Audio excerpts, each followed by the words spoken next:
Grandma turned 75 and hosted a party. No one came. She sat alone with her cake, while my mom posted Mediterranean cruise photos. I ditched my promotion dinner and raced to her. What happened next? I've always hated family parties, but Brandon's 35th birthday was special. His parents insisted they had important news. Sitting in the car in front of their house in the suburbs, I looked out the familiar windows and tried to force myself to get out. I'm 32. I've been working for an insurance company for 8 years. I live alone in a small apartment, and I'm still afraid of disappointing my parents. Every time my mom calls and asks when I'm getting married, I feel like a 15-year-old loser. And Brandon? Brandon has always been the star of the family. He dropped out of college in his second year, but his parents forgave him because he was looking for himself.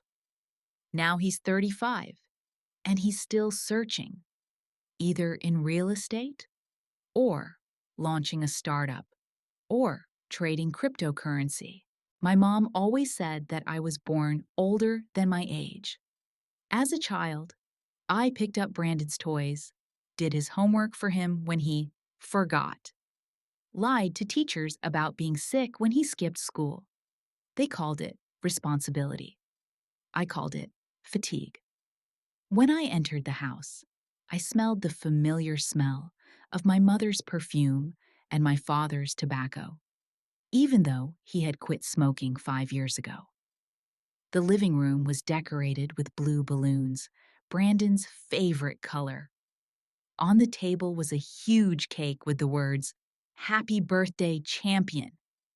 Champion! No one knew what exactly he was a champion at, but his parents always called him that.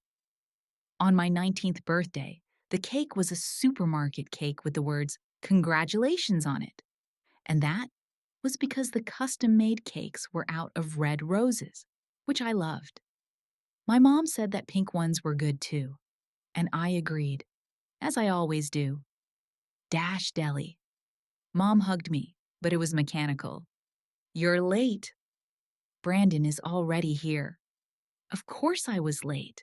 I was always late, always not good enough, always doing something wrong. Brandon was sitting on the couch, beer in hand, telling his dad about his new project. His hair was perfectly styled, his shirt expensive, his watch shiny. He always knew how to look successful, even when everything was going to hell. I remember how a year ago he came to borrow $5,000 for an investment that would bring millions. My parents gave it to him without hesitation. When I asked for help with the repair of the bathroom after a leak, my mother said that I had to learn to live within my means.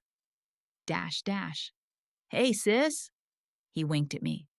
"How's it going at your boring job?" Boring job. I help people deal with insurance when they get into trouble. It's an important job, but it's always been boring to Brandon. "I'm working," I said shortly. "And how are things going with that new project of yours?" "Oh, the market is tough right now." He waved his hand. "But I have a few ideas that will take off soon." A couple of ideas that are going to take off. I've heard that 1,000 times before. Just like the market is not easy, and we have to wait for the right moment. And then parents would open their wallets again. Grandma Ruth was sitting in her favorite chair by the window.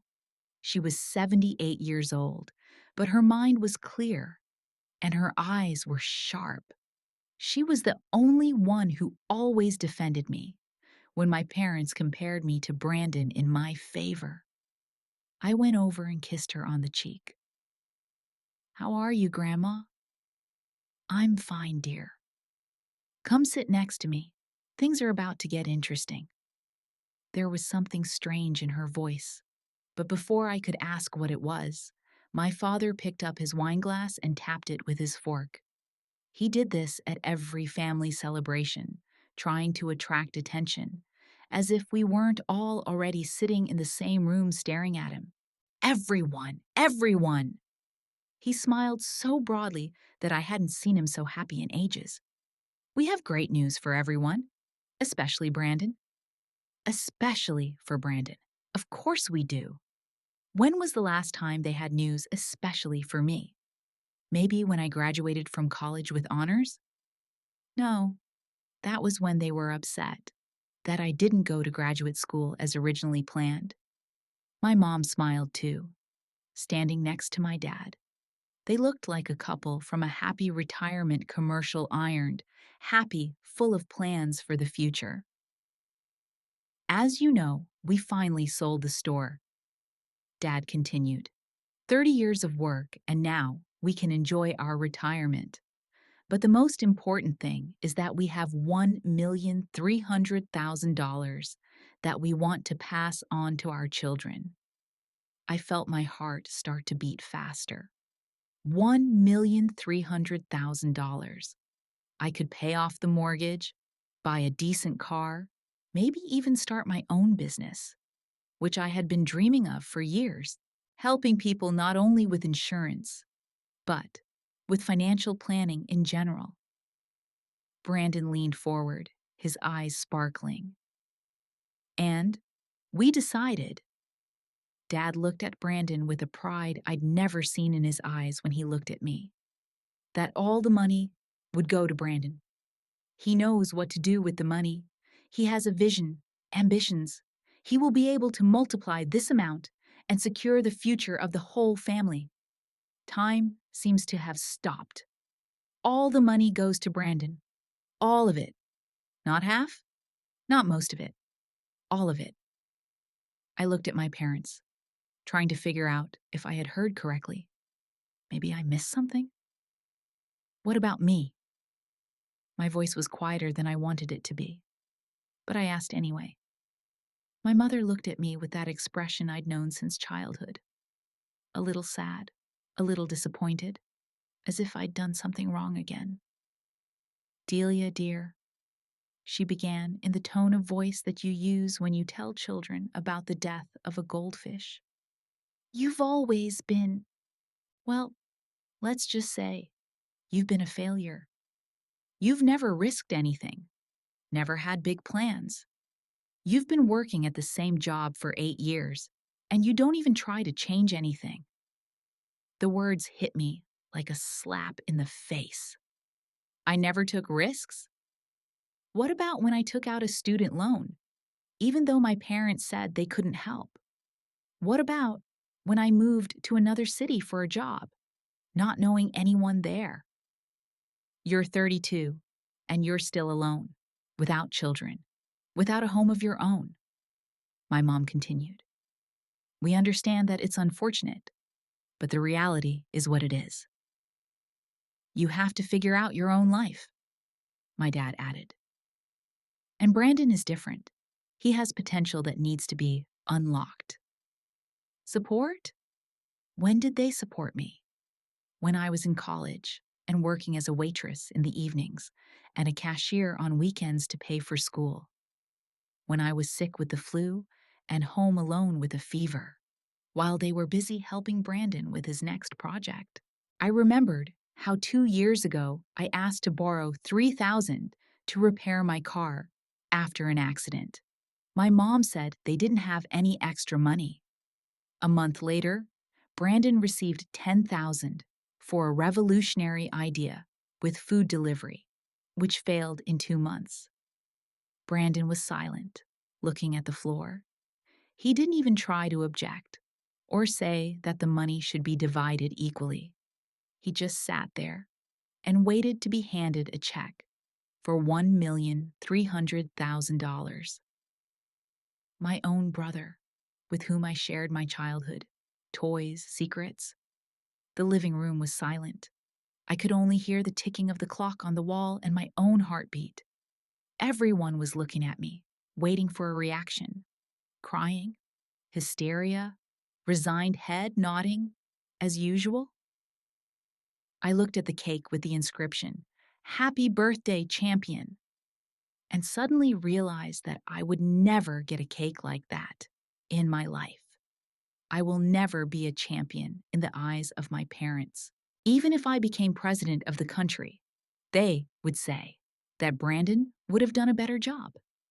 And then Grandma Ruth stood up, slowly, leaning on her cane, but with the dignity I had been missing. "Now it's my turn to speak," she said, her voice steely.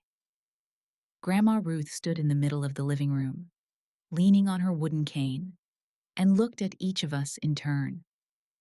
I saw something in her eyes that resembled the calm before a storm. Mom and Dad looked a little uncomfortable.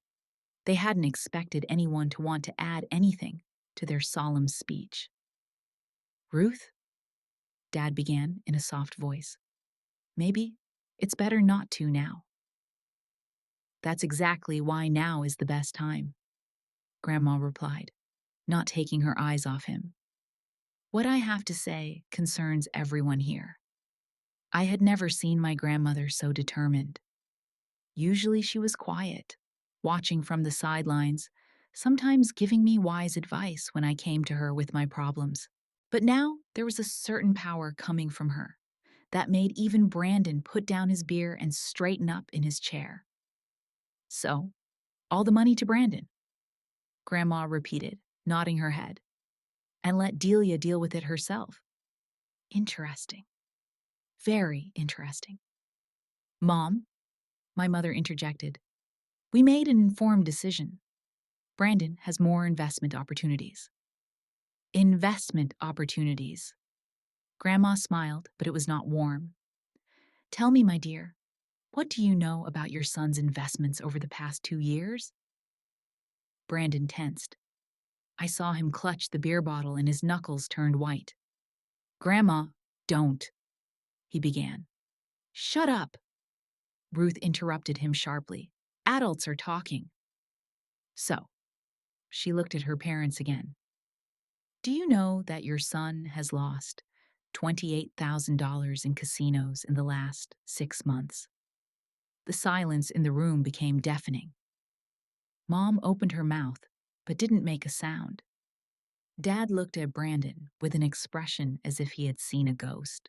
"Or that he doesn't drink only on holidays," Grandma continued. "That he keeps a bottle of whiskey in his car at all times, and he thinks no one notices the smell of the mints he uses to drown it out." "That's not true," his mother exclaimed, but her voice was trembling. "Not true?" His grandmother looked at Brandon. "Look her in the eye and tell her." Brandon was silent. He sat with his head down and twirled the bottle in his hands. I looked at him and suddenly realized that all these years, when he looked so confident and successful, it was just a mask. And also, Grandma's voice became quieter, but even more menacing. "Do you know how much he owes Tommy Correntes from East Street?" Dad turned pale. Tommy Correntes was known in our neighborhood as a man you didn't want to mess with. He lent money at high interest rates to those who were denied loans by the banks. "How much?" Dad barely managed to get out. $53,000, Grandma answered calmly, "with interest, and he has another week to pay back at least half of it." Mom started to cry. Not loudly, but the tears were streaming down her cheeks, and she didn't try to wipe them away. Dad stared at Brandon as if he were seeing him for the first time. "Why didn't you say anything?" he whispered. "What difference would it have made?" Brandon finally spoke, his voice angry. "You would have found a way to judge me anyway." "Condemn you?" I couldn't take it. "Condemn you? Are you kidding?" They all looked at me. I rarely raised my voice, even less often argued with anyone in the family. "All my life," I continued, feeling something hot and unfamiliar build up in my chest. All my life, I've listened to you tell everyone what a wonderful son you have, how special he is, how he has a gift, how he will definitely become a millionaire. Delia, calm down. My mother tried to intervene. No, I won't calm down. I stood up from my chair. What am I? Am I a ghost? I've been working in the same place for 8 years. It's bad. He can't keep a job for more than a year because he is looking for himself. I live modestly and do not ask you for money. I am boring. He constantly borrows and does not pay back. He has temporary difficulties. My grandmother looked at me with pride. For the first time in my life, someone looked at me as if I was doing something right. And you know what's funny? I felt my voice getting louder, but I couldn't stop myself. You say you can't support me? Who supported me in college? Who? We gave you money, my mother began. That's a lie, Grandma Ruth interjected. She looked at me with pain in her eyes. Deli, dear, I need to tell you something. When you started college, your parents had an educational fund for you, $15,000 that they had been saving since you were born. I felt the floor float under my feet. But a year before you started, Brandon asked for money for a startup. He promised to pay back double the amount in 6 months. Your parents gave him the money. Mom, don't, my mother whispered. I have to, my grandmother shouted. She has a right to know, Deli. All the time you were in college working 2 jobs to pay for your studies, your money was in your brother's pocket. And when he lost it on some stocks, your parents just kept quiet. The room spun around me. $15,000. I remembered those years in college. How I fell asleep over my textbooks after a 12-hour shift. How I ate one meal a day to save on tuition. How I gave up all the fun because I didn't have the money. Dad could not look me in the eye. We thought he'd give it back, she whispered.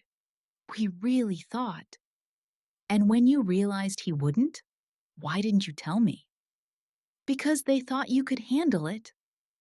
Grandma answered for them. That you were strong and responsible and Brandon needed help. Brandon had always needed help. I looked at my family, at my parents, who couldn't look me in the eye, at my brother, who still hadn't said a word of apology. And suddenly, I realized that this was not my family. These are people who used me as an airbag, as a person who will always cope, always understand, always forgive. I also have news, said my grandmother, and something solemn appeared in her voice. $75,000, and I've always planned to leave it to Delia. Mom, my mother began. No, my grandmother interrupted her. This is a final decision. Delia deserves this money. She's the only one of you who lives honestly and doesn't ask others for what she can earn. I looked at my grandmother and felt tears coming to my eyes, not from self-pity, but from gratitude. Thank you, Grandma, I said quietly. But you know what? I don't need your money. I looked at everyone present. I don't need your inheritance. I don't need your support. I've been trying to earn your love for 32 years, and only now I've realized that I will never get it. I took my bag and went to the door. Deli, wait, my mother called out. No, I didn't turn around. You said yourself, let me deal with my life on my own. So I'm doing it. I opened the door and went out into the night, leaving my old life behind. I sat in the car in front of my parents' house for half an hour, shaking with anger and shock. My hands were shaking so badly that I couldn't start the engine. $15,000. My money. money that was supposed to help me get an education. But instead, I spent 4 years working myself to death and living on bread and peanut butter. The phone was buzzing with messages. First, my mom. Deli, come back, please. Let's talk calmly. Then my dad. You've got it all wrong. Come back tomorrow. We'll talk about it. And finally, Brandon. Sis, I'm sorry about today. Maybe we can meet this weekend? I deleted all the messages without replying. When I finally got home, Marcus was waiting for me in my apartment. We had been dating for a year and a half, and for the last 6 months, he had practically lived with me.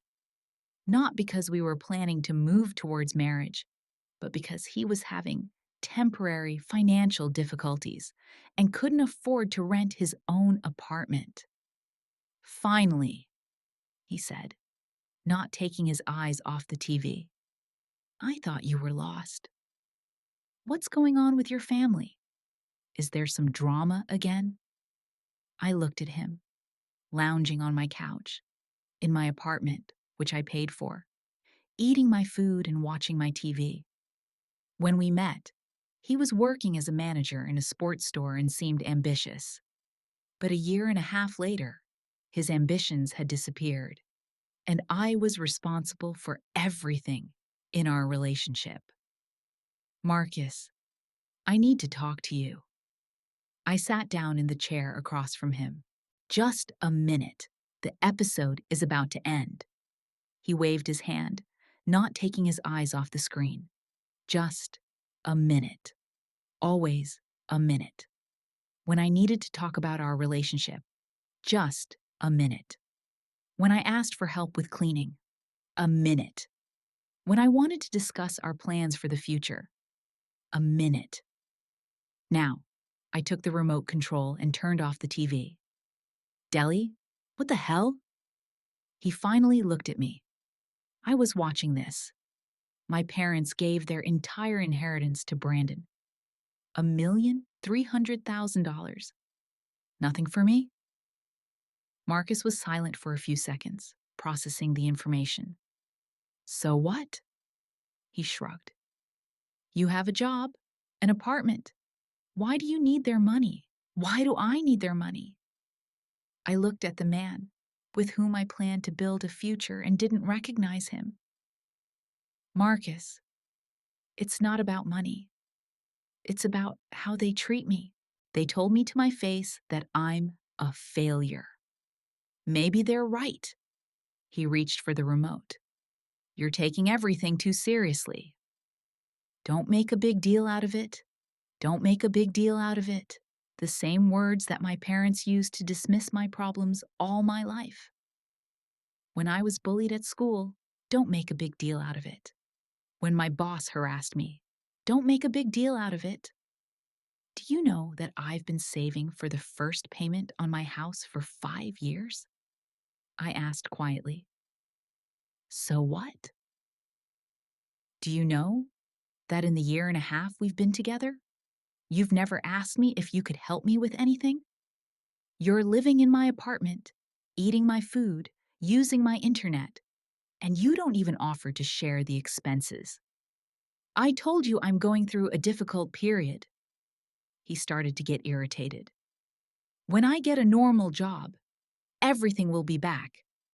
Marcus, you quit your job at the store 8 months ago. And since then, you've applied to 5 companies. 5 in 8 months. I'm waiting for the right offer.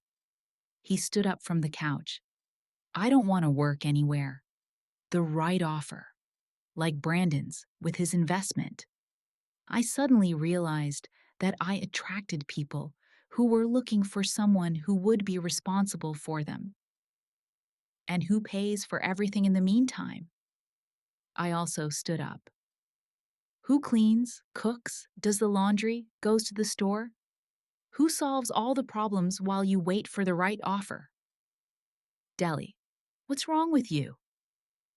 He looked at me with genuine surprise. You never complained. Just like I never complained to my parents when they gave me all the responsibilities and let Brandon do whatever he wanted. Just like I kept quiet when my colleagues at work dumped extra tasks on me because they knew Delia would not say no. Delia would handle it. Delia would not make a scene. Maybe that's the problem, I said. I never complained. I never demanded anything.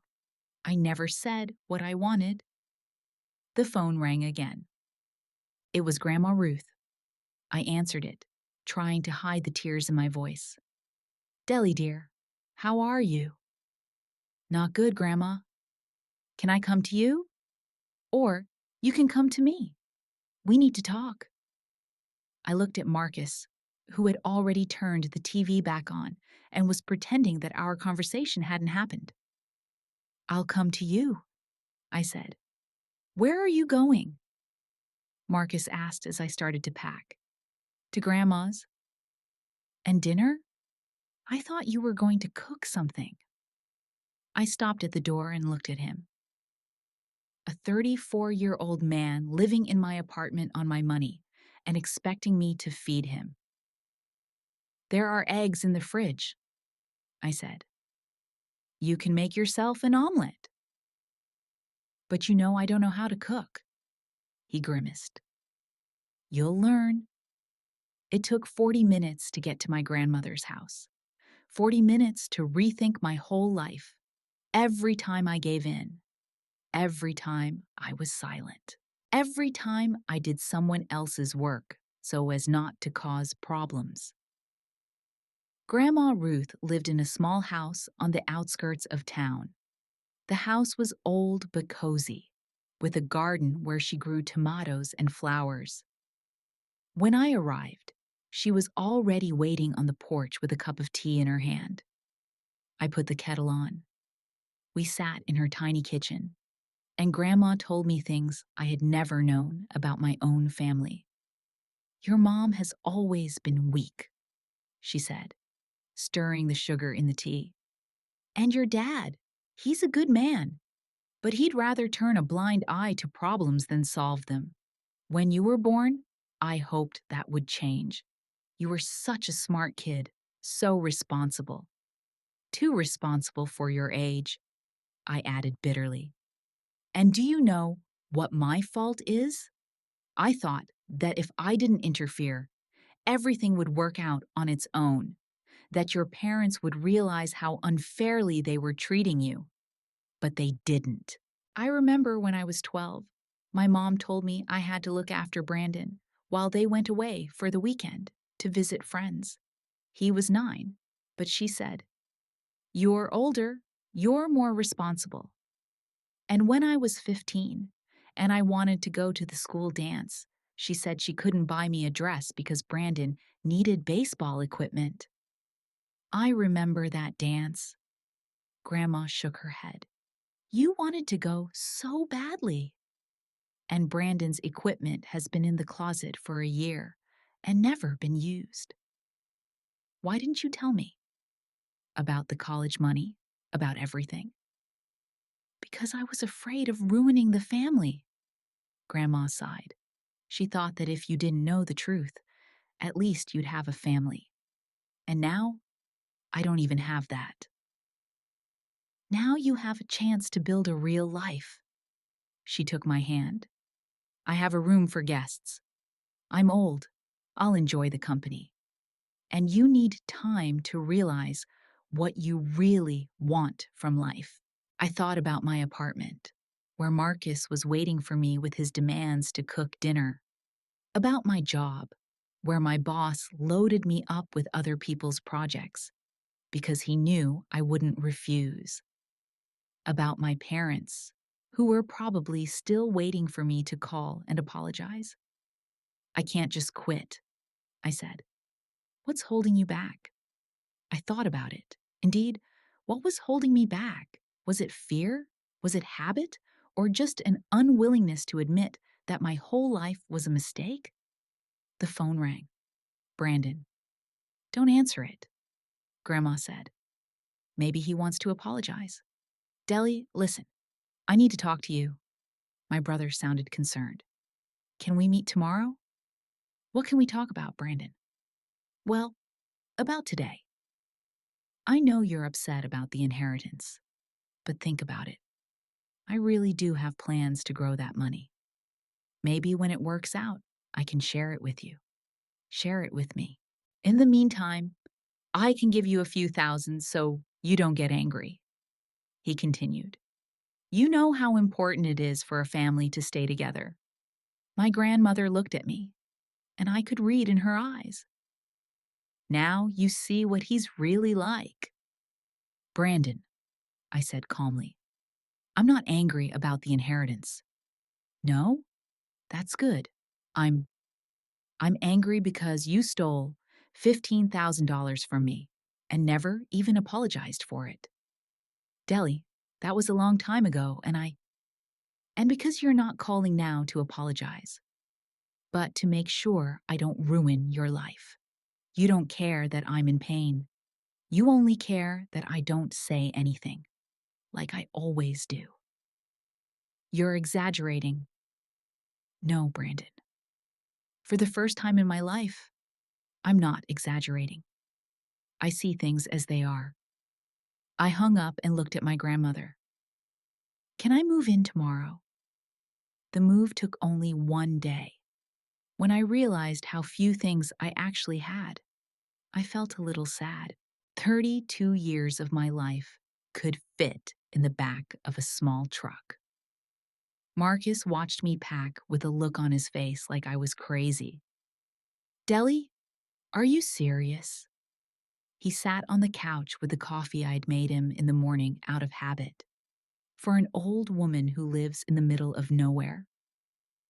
For yourself, I answered, putting the books in a box. Selfish. I wonder what he called living in my apartment for a year and a half without paying for anything? Or the fact that I cooked, cleaned, and did his laundry while he was looking for himself? Maybe it's time for me to become a little selfish, I said. As I was picking up the last box, Marcus was still hoping I would change my mind. Okay, go stay with your grandmother for a week. Calm down, and then come back. Marcus, I stopped at the door. The keys to the apartment are on the table. The rent for the next month is paid. But we're not breaking up for good, are we? He sounded panicked for the first time. We were never really together, I answered. Grandma Ruth's house was in the town of Maple Creek, 100 kilometers from my old life. It had a population of 12,000 people, a main street with antique shops, a coffee shop where everyone knew each other by name, and a library that was the pride of the local community. After the hustle and bustle of the big city, this silence seemed like an incredible luxury. How do you like it here? My grandmother asked me at dinner on the first day. It's quiet, I answered. Very quiet. Do you want to go back? No. I was surprised at my own speed of response. The next day, my grandmother took me to explore the town. At the Maple Leaf coffee shop, the owner, Mary, found out that I was Ruth's granddaughter and immediately told me that she was the nicest woman in all of Maple Creek and that I was lucky to have a grandmother like her. At the antique store, the owner, Mr. Thompson, told me how his grandmother helped him when he had a heart attack, coming by every day until he recovered, bringing him food and medicine. Your grandmother is a rare person, he said. I looked at my grandmother with new eyes. At home, she had always been just a grandmother, quiet, modest, and not attracting attention. But here in Maple Creek, she was an important part of the community, someone others could count on. Why didn't you ever tell me about your life here? I asked on the way home. You never asked, Grandma smiled. When you came to visit, you were always preoccupied work. Marcus, Your parents? I didn't want to burden you with my affairs. Again. Again. Someone thought that I needed to spare my nerves. Not to say too much. Why did everyone decide for me what I could and couldn't handle? Grandma, I want to know everything about your life. About your real life, not just what you showed us when you came to visit us on holidays. And she told me. It turned out that after her grandfather's death 8 years ago, her grandmother did not stay at home and grieve. She became a volunteer at the local animal shelter, organized charity events for children from low income families, and helped the elderly with shopping and doctor's appointments. At 78, she was more active than I was at 32. How do you do it all? I asked in amazement. When you do what you love, you find time, she replied. I thought about it. What did I love to do? In recent years, my whole life had revolved around what I had to do. The work I was assigned, the housework, taking care of Marcus, visiting my parents. I don't know, I admitted. I haven't thought about it in a long time. Then think about it now. You have time. The next week, my grandmother introduced me to Emily Harrison, the director of the local library. Emily was in her 50s, an energetic woman with graying hair and intelligent eyes behind glasses. Ruth tells me you're looking for a job, she said as we sat in her office among the shelves of books. The salary is low, but the work is interesting. I told her about my experience in an insurance company, about working with clients, about how much I enjoyed helping people understand complex documents. That sounds great. Emily nodded. There's a lot of work with people in the library, too, especially now that we're launching digital literacy programs for adults. A lot of older people want to learn how to use computers, but they're afraid they'll look stupid. Digital literacy for adults. I could help with these programs, I said. I have experience explaining complex things in simple language. Great. When can you start? At least tomorrow. Working at the library was not what I expected. I thought it would be quiet and calm, arranging books, helping people find the right literature. But the local library was the center of Maple Creek's social life. It hosted children's readings, hobby clubs, lectures by local historians, and computer literacy courses. My first digital literacy class consisted of 5 people aged 55 to 70. They came with notebooks and pens, ready to write down every word, and looked at computers as explosives that could detonate at any moment. Okay, I said, sitting down at one of the computers. Let's start with the simplest thing. This is a mouse. It doesn't bite. Several people laughed nervously. The most important rule is that you won't break anything, I continued. And if something goes wrong, we will fix it.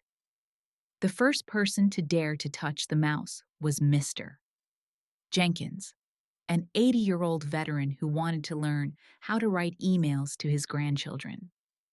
His hands were shaking, but he was determined. I've taught young men to drive tanks, he said. I can handle this thing.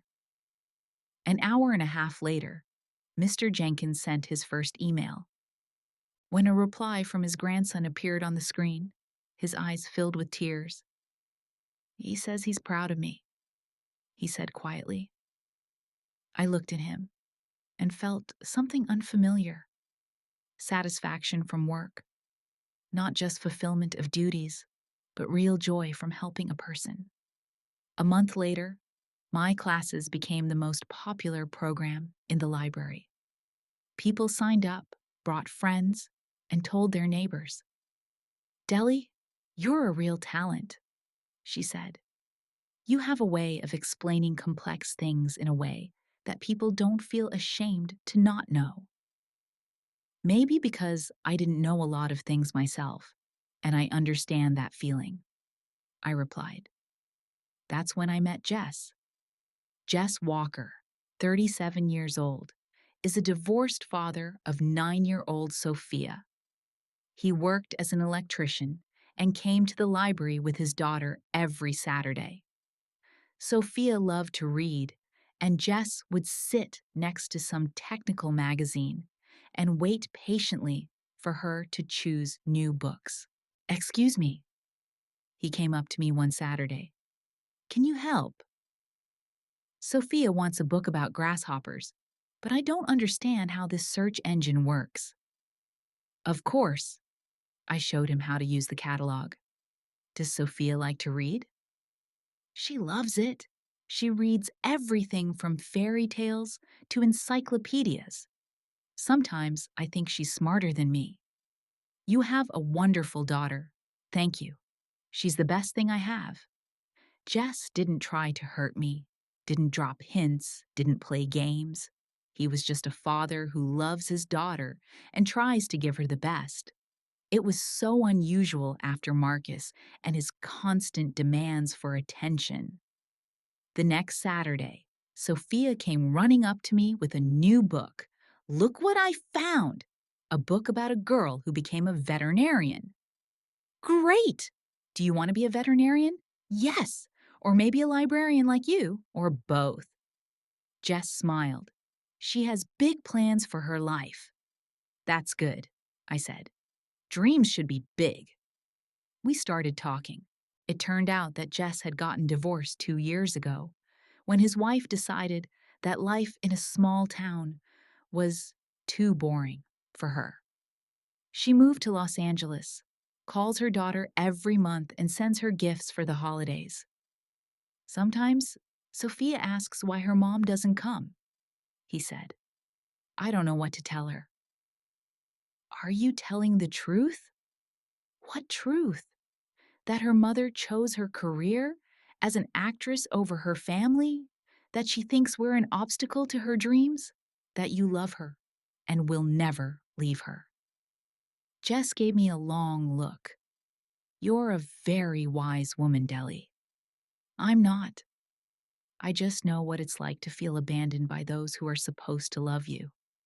Meanwhile, the phone calls from home did not stop. At first, my mom called almost every day. Deli dear, when are you coming back? We miss you. I don't know, Mom. But it's ridiculous to live with your grandmother in the middle of nowhere. You had a normal job, an apartment. I still have a job. What job? At the library? Deli, it's not serious. It's not serious. Helping people learn and discover new opportunities is not serious, but losing money in a casino like Brandon is serious. For me, it is serious, I answered. You're making a mistake, my mother insisted. You could have discussed it calmly. Marcus called his parents. Of course he did. He complained that I had left him without warning, that I was being unreasonable. And my parents, who had never been interested in my relationship, suddenly became worried. Mom, have you ever asked me if I was happy with Marcus? Well, we thought you would tell us if something was wrong. I did, just not in words. The calls became less frequent, but they didn't stop. My dad tried to convince me to behave reasonably. Brandon suggested forgetting the past and moving on. Even Marcus called a few times, saying he was ready to forgive and that we could start over. Forgive. For me. I wonder what exactly for. But the strangest thing was that every week, these calls bothered me less and less. The voices from the past seemed farther and quieter, and my new life in Maple Creek was becoming more and more real and important. You've changed, Grandma said one evening as we sat on the porch watching the sunset. For better or for worse? For better. You have become yourself. And who am I? a strong, intelligent woman who knows her worth and is not afraid to defend her interests.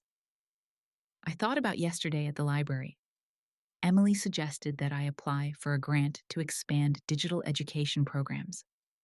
A year ago, I would have said that I wasn't ready, that I needed someone more experienced. But yesterday, I said, "Of course, I'll try. I have a few ideas."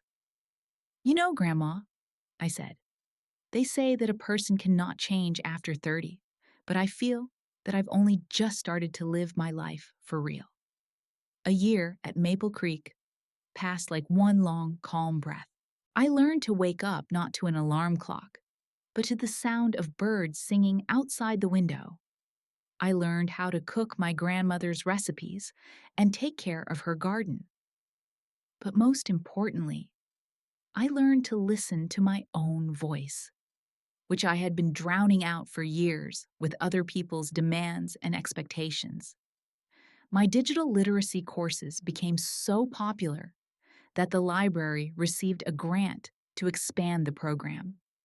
I developed separate courses for different age groups, from 50-year-olds who wanted to master social media to 80-year-olds who dreamed of communicating with their grandchildren through video calls.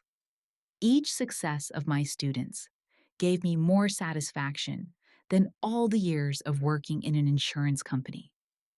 My relationship with Jess developed slowly, without pressure or drama. We spent our evenings together. He helped me with repairs at my grandmother's house. I helped Sophia with her homework. Sometimes we would just sit on the porch, look at the stars, and talk. For the first time in my life, I was with a man who didn't demand constant proof of love from me, didn't expect me to read his mind, didn't try to change me. "Aren't you afraid I'm too boring?" I asked one evening. "Boring?" Jess laughed. "Do you know that last week you convinced 80-year-old Mr. Wilson to create a Facebook account and find his college classmates? He stayed up all night, texting old friends. It's not boring, Deli. It's magic." But the greatest happiness for me was how my relationship with my grandmother changed. We became real friends. She told me stories about her youth, about her grandfather, about how hard it was for her to be alone. And I shared my plans for the future, my dreams that I was afraid to voice before. "Do you want to know a secret?" she said one day, when we were planting new roses together. "I have always dreamed of having a granddaughter who would be my friend, not just a polite girl who visits on holidays, but a real friend. And I've always dreamed of having someone who loves me for who I am," I replied. We smiled at each other, and I thought that this might be the happiest time of my life. But happiness rarely lasts long without trials. In February, my grandmother began to complain of fatigue. At first, I attributed it to the winter. It's hard for everyone in the cold months. But when the fatigue didn't go away in the spring, but rather intensified, I insisted on visiting a doctor. It was pancreatic cancer. "How much time?" my grandmother asked the doctor as calmly as if they were talking about the weather forecast. "At this stage, usually from 3 to 6 months," he replied. "But you can undergo chemotherapy." "No," my grandmother interrupted. "I want to spend the rest of my time at home with my granddaughter." The following months were both the hardest and most rewarding of my life. I took care of my grandmother, and she continued to take care of me. Even as she was weakening, she insisted that I not quit my job at the library. "Your life shouldn't stop because of me," she would say. "Grandma, you are the most important part of my life." In June, Grandma Ruth died in her sleep while holding my hand. Her last words were, "Remember who you are, Deli. Never let anyone diminish your value again." The funeral was crowded, Half of Maple Creek came to send off a woman who had cared for everyone for so many years. Mr. Jenkins, my first computer student, brought a busload of people from neighboring towns, all of whom had received help from Grandma over the years. She was a real lady, the pastor told me after the ceremony. My family came too. My parents, Brandon, even Marcus showed up, trying to look hot. They huddled around the car as if they were afraid of being infected by all the sincerity of the grief. Our condolences, dear. My mom gave me a cold hug. We know how much you loved Grandma. Thank you for coming, I replied politely. We always stick together in times of need, my dad added. This is family. Family. I wonder where this family was when I was taking care of my sick grandmother, when she called and asked me to at least visit.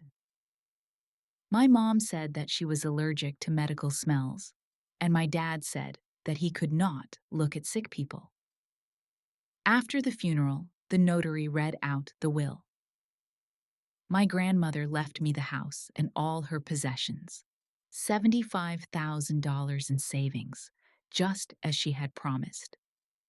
And one more surprise. It turned out that over the years, my grandmother had bought shares in several companies, and now they were worth almost $100,000. $175,000, the notary repeated, plus the house, which is estimated at about $120,000.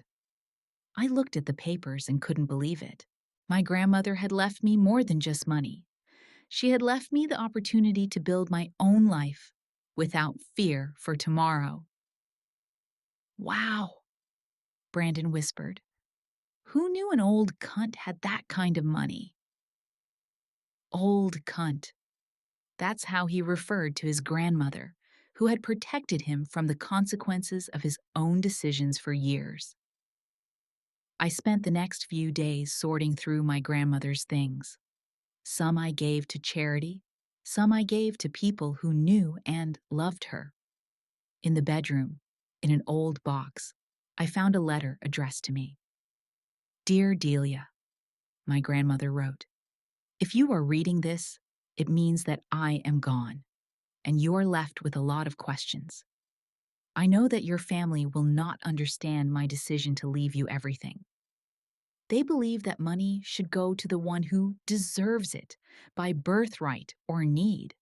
But I have always believed that money should go to a person who will use it wisely and happily. You are the only one in our family who lives an honest life.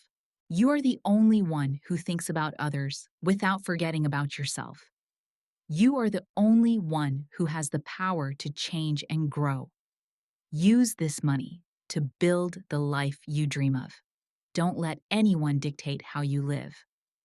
And remember, a real family is not those with whom you share blood, but those who share love with you. With all my love, your Grandma Ruth. P.S. Jess is a good guy. Give him a chance. I cried over this letter, but they were not tears of grief. They were tears of gratitude. Even after her death, my grandmother continued to take care of me, but the peace did not last long. A week after the funeral, Brandon came to see me. He looked terrible, thin, sagging, his eyes red from lack of sleep or alcohol. Deli, I need to talk to you, he said without greeting me. Come in. I let him in. Do you want coffee? No, I'm fine. He sat down at the kitchen table and put his hands on it. I could see them shaking. Listen, I'm in trouble. What kind of trouble? The money my parents left me. I lost it. I wasn't surprised. Grandma had predicted it a year ago. All of it? I asked. Almost all of it. There are 30,000, maybe 40 left. He rubbed his face with his hands. I thought I knew how to invest. I thought I understood the market better than anyone else. And Tommy Correnta's debt? It's up to 80,000 with interest. With interest. Brandon's voice trembled. Deli, I need help. What kind of help? This house. He looked around the kitchen. It's worth over 100,000 if we sell it and split the money. Wait. I held up a hand. We? Split? Brandon, this is my house. But we're family. He jumped up from his chair. You can't just watch me drown. I can. Especially after you've watched me drown all these years. It's different. He started pacing the kitchen. You've always earned your own way. Because I was forced to. Because no one was going to help me. Dally, be reasonable.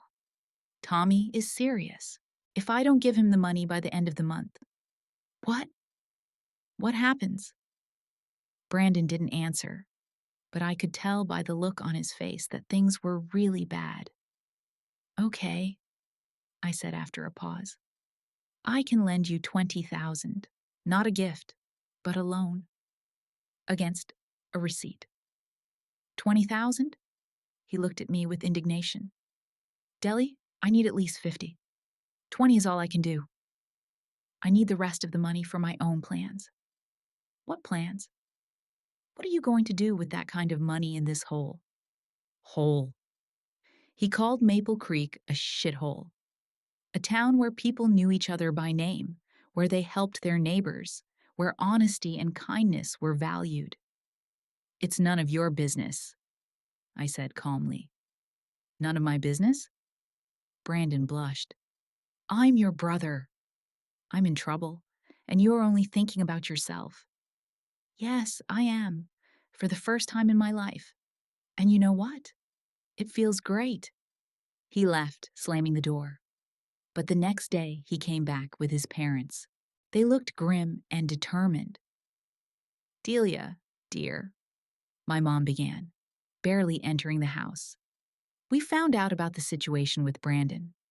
I know, I replied. I offered to help him. 20,000 is not help, Dad interjected. It's a mockery. It turns out that $20,000 that I earned with honest work and was ready to give away for nothing is a mockery. I don't have any more money to spare, I said. That's a lie, my mother replied sharply.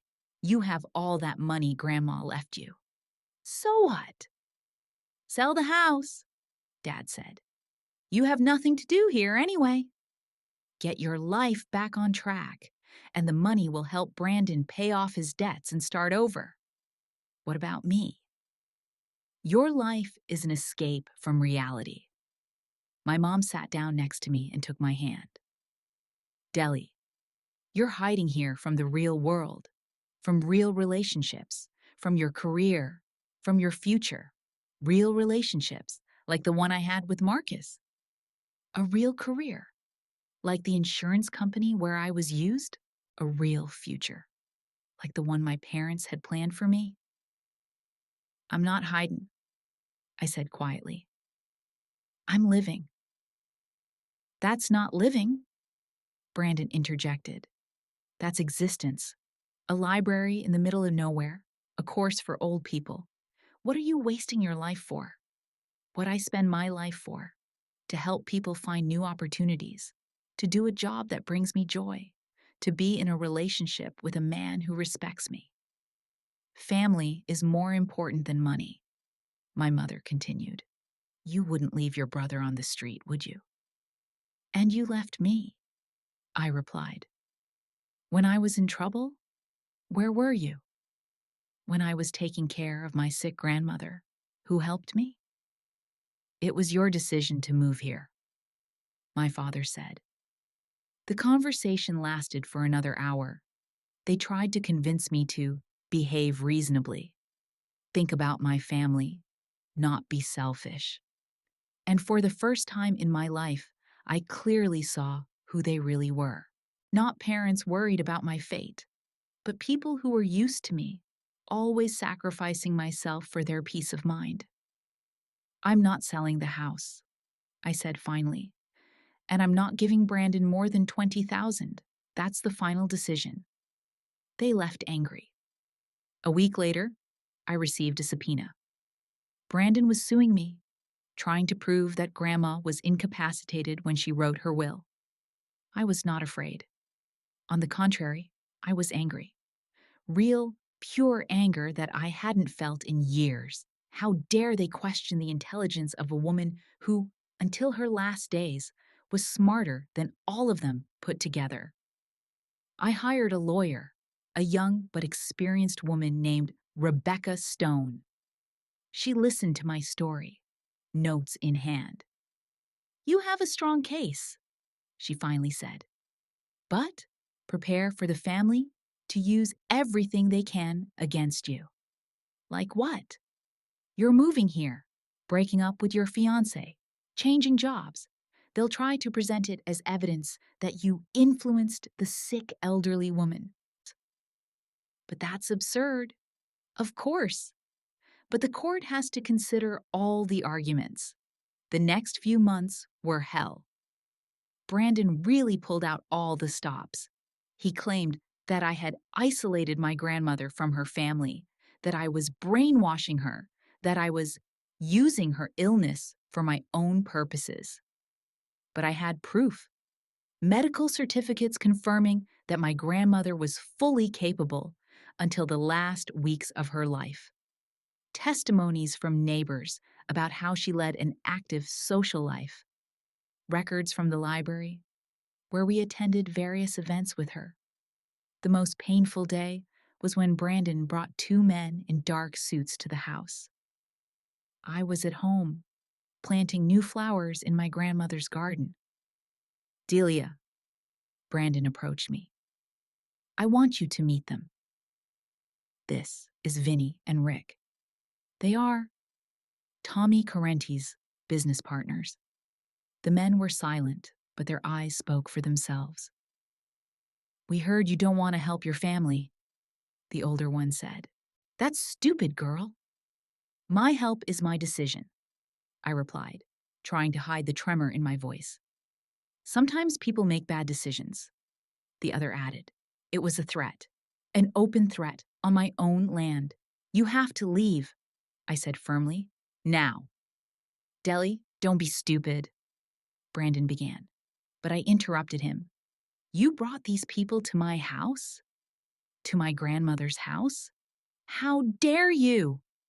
"I just wanted you to understand the seriousness of the situation." "I get it. I realize that you are ready to use any method to get what you want, even threaten your own sister." The men left, but before they did, the older one said, "Think carefully, girl. Family is sacred." That night, I did not sleep. I sat by the window with my grandfather's baseball bat and looked out at the road. But no one came.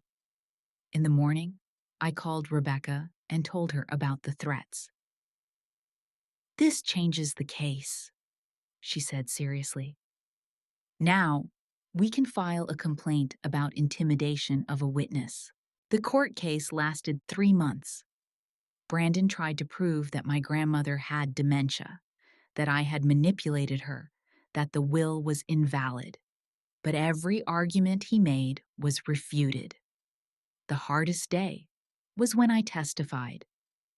Brandon's lawyer tried to portray me as a self-serving person who was taking advantage of a sick old woman.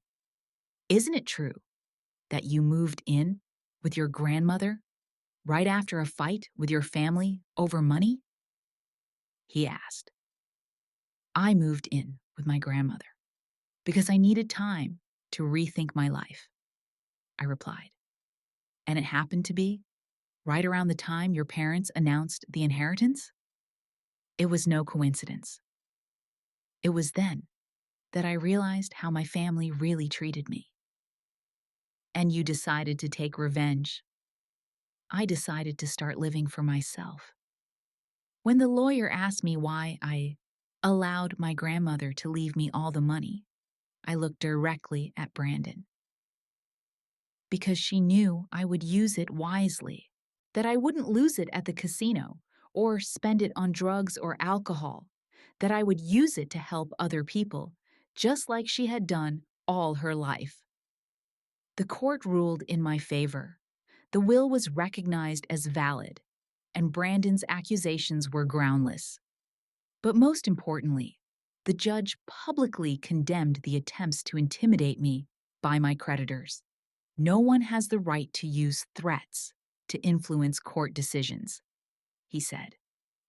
I left the courtroom a free man. The house was mine. The money was mine. My life was mine. Brandon was waiting for me outside. Deli, he began. What? I asked. Are you apologizing? For threatening me? For trying to take away the last thing I had left of my grandmother? I really needed help. You didn't need help. You needed someone to pay for your mistakes. We're brother and sister. No, I said firmly. Brothers and sisters don't do things to each other like you did to me. We're just people who share the same parents. That's all we are. I walked away from him and didn't look back. The following months were the beginning of a new stage in my life. I used some of my grandmother's money to open my own training center, Digital Bridges. We offered computer literacy courses, help with online banking, and training in social media. The center was located in an old house on the main street, which I renovated and equipped. On the first day of work, we had 23 people sign up. By the end of the year, there were more than 100. People even came from neighboring towns. We helped an elderly woman find her grandchildren who lived in Australia. We helped a farmer create a website to sell his produce. We taught a group of pensioners how to use tablets given to them by their children. Jess helped with the renovation of the center and gradually became my partner, not only in work, but also in life. We were in no hurry to formalize our relationship, but we knew we wanted to be together. Sophia already called me almost stepmother and asked for help with computer projects for school.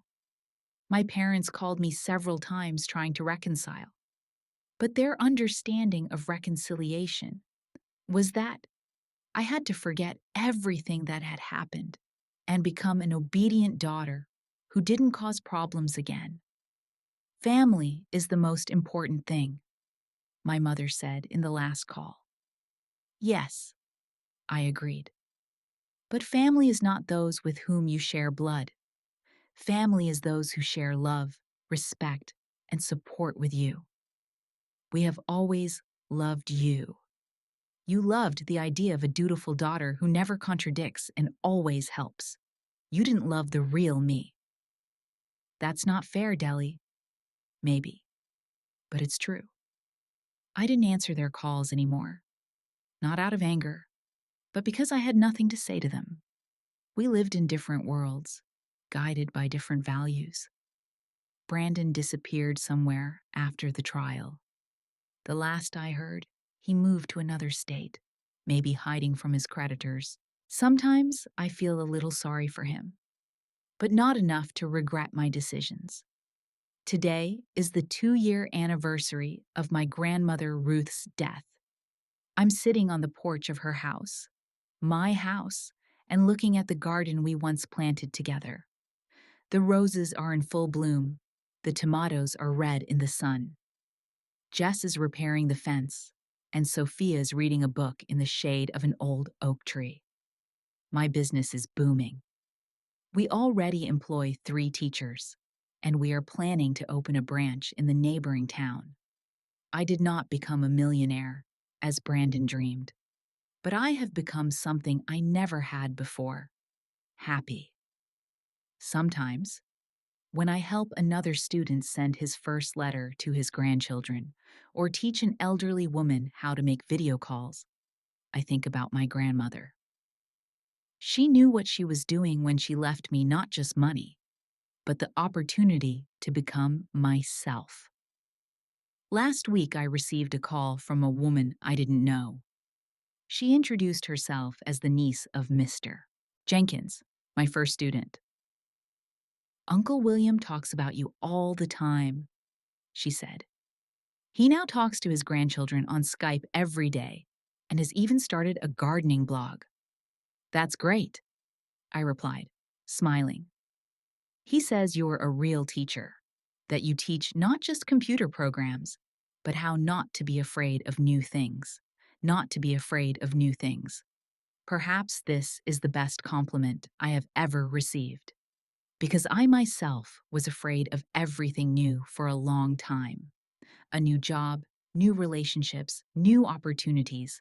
I was afraid of disappointing someone, afraid of not being good enough, afraid that I wouldn't be able to cope. But now I know that you can handle anything if you do it for yourself, not for someone else. Jess comes over and sits down next to me on the porch. "What are you thinking about?" he asks. "About how strange life is," I answer. 2 years ago, I thought my life was over, and it turned out that it had just begun. Do you regret anything? I think about it. Do I regret the lost years with Marcus? Number. Do I regret breaking up with my family? Number. The only thing I really regret is that my grandmother didn't live to see what I've become. I only wish she could see all this, I say, pointing to our cozy evening. She does, Sophia says, not looking up from her book. But they do, and they are proud. From the mouth of a 9-year-old child, this sounds like the deepest wisdom. The sun is setting over the horizon, painting the sky in pink and gold. Tomorrow will be a new day, new students, new challenges. But I am not afraid of them. I have learned what is most important, to be myself and to protect what is dear to me.